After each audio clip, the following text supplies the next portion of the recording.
தமிழகத்தில் சட்டப்பேரவை தேர்தலில் பதிவான வாக்குகள் நாளை எண்ணப்படுகிறது. அதற்காக சேலத்தில் செய்யப்பட்டுள்ள ஏற்பாடுகள் குறித்து நமது செய்தியாளர் ரியாஸ் தரும் தகவல்களை தற்போது பார்க்கலாம்.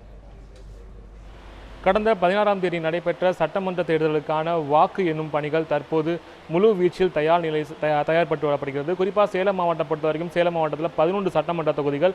இந்த 11 சட்டமன்ற தொகுதிகளுக்கான வாக்கு எண்ணும் மையங்கள் தற்போது முழு அளவில் தயார் செய்யப்பட்டு வருகிறது. அதாவது குறிப்பாக சொல்லப்போனால் வாக்கு எண்ணப்பட்ட அந்த வாக்குப்பதிவு இயந்திரங்கள் தற்போது 3 அடுக்கு போலீஸ் பாதுகாப்புடன் ஒரு ஸ்ட்ராங் ரூமில் வைத்து மிகவும் பாதுகாப்புடன் வைக்கப்பட்டுள்ளது. அதாவது இதற்காக துப்பாக்கி ஏந்திய போலீஸ் பாதுகாப்பு 24 மணி நேரம் கண்காணிப்பதற்காக கேமராக்கள் அமைக்கப்பட்டு தற்போது முழு அளவிலான பாதுகாப்பு நடவடிக்கைகள் ஏற்பாடு செய்யப்பட்டுள்ளது. இந்த நிலையில் நாளை நடைபெற உள்ள இந்த வாக்கு எண்ணிக்கை பணிக்காக வாக்கு எண்ணிக்கை மையங்களில் 3 அடுக்கு போலீஸ் பாதுகாப்பு போடப்பட்டு 24 மணி நேரமும் கண்காணிக்கும் வகையில் கேமராக்கள் பொருத்தப்பட்டுள்ளது. மேலும் நாளை காலை 8 மணி அளவில் இந்த வாக்கு எண்ணிக்கைகள் துவங்க உள்ளது. முதலில் தபால் ஓட்டுகள் எண்ணப்பட்டு வருகிறது. தற்போது சேலம் பொறியியல் கல்லூரியில் இருக்கிற ஒரு வாக்கு எண்ணும் மையத்தில் தற்போது நான் இருக்கேன். தற்போது இந்த பகுதியில் பார்த்தீங்கன்னாக்கா முழு அளவிலான அதாவது வாக்கு எண்ணும் மையத்துக்கான முழு அளவிலான பணிகள் தற்போது இறுதி கட்டத்தில் எட்டியிருக்கு. அதாவது நாளை காலை 8 மணிக்கு தபால் ஓட்டுகளுடன் இந்த பணிகள் துவங்கிறது. அதாவது 14 மேஜைகள் அமைக்கப்பட்டிருக்கு. இந்த 14 மேஜைகளுக்கும் 14 கேமராக்கள் பொருத்தப்பட்டிருக்கு. இந்த 14 கேமராக்கள் வாக்கு எண்ணிக்கை பதிவின் போது உடனடியாக கண்காணிப்பதற்காகவும் மேலும் ஒவ்வொரு டேபிளுக்கும் 2 கேமராக்கள் மேலும் பொருத்தப்பட உள்ளது. இந்த கேமராக்கள் அனைத்தும் அங்கு பார்வையாளர்களாக இருக்கக்கூடிய பார்வையாளர்களுக்கும் வேட்பாளர்களுக்கும் மிகப்பெரிய திரையில் காட்சிக்காக வைக்கப்பட்டுள்ளது. முகவர்கள் இந்த பகுதியில் அதாவது செல்போன் உள்ளிட்ட எலக்ட்ரானிக் பொருட்களை எதுவும் எடுத்துட்டு வரதுக்குள்ள அனுமதி கிடையாதுன்னு சொல்லி மாவட்ட ஆட்சித்தலைவர் அறிவிச்சிருக்காரு.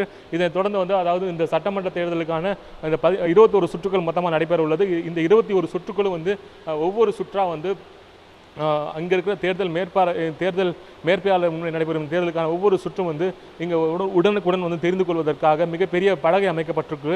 அதாவது இந்த தொகுதியை பொறுத்த வரைக்கும் மொத்தம் 19 வேட்பாளர்கள் இருக்காங்க. இந்த 19 வேட்பாளர்கள் வரிசைப்படுத்தப்பட்டு மிகப்பெரிய ஒரு அட்டவணையும் அமைக்கப்பட்டிருக்கிறது. மேலும் மிகப்பெரிய அளவிலான பெரிய திரைகள் அமைக்கப்பட்டிருக்கு. 3 அடுக்கு போலீஸ் பாதுகாப்பு போடப்பட்டுள்ளது.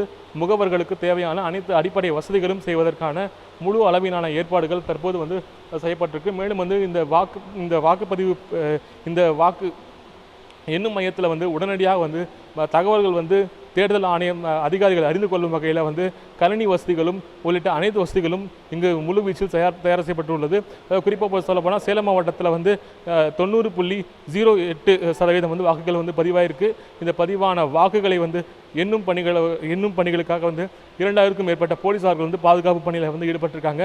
காலை 7 மணிக்கு முகவர்கள் இந்த வாக்கு எண்ணும் மையங்களுக்கு வர வேண்டும். அவர்கள் எந்தவித எலக்ட்ரானிக் இயந்திரங்களை கொண்டு வருவதற்கு தடை விதிக்கப்பட்டுள்ளது. தற்போது 24 மணி நேரம் கண்காணிக்க இந்த கேமராக்கள் யாரும் அனுமதிக்கப்படுவதில்லை. தொடர்ந்து பாதுகாப்பு பணியில் துணை இராணுவ போலீசார் மற்றும் மாவட்ட போலீசாரும் இந்த பாதுகாப்பு பணியில் முழு அளவில் ஈடுபட்டு வந்துட்டுருக்காங்க. ஒளிப்பதிவாளர் பார்த்தசாதியுடன் ரியாஸ், நியூஸ் 7 தமிழ், சேலம்.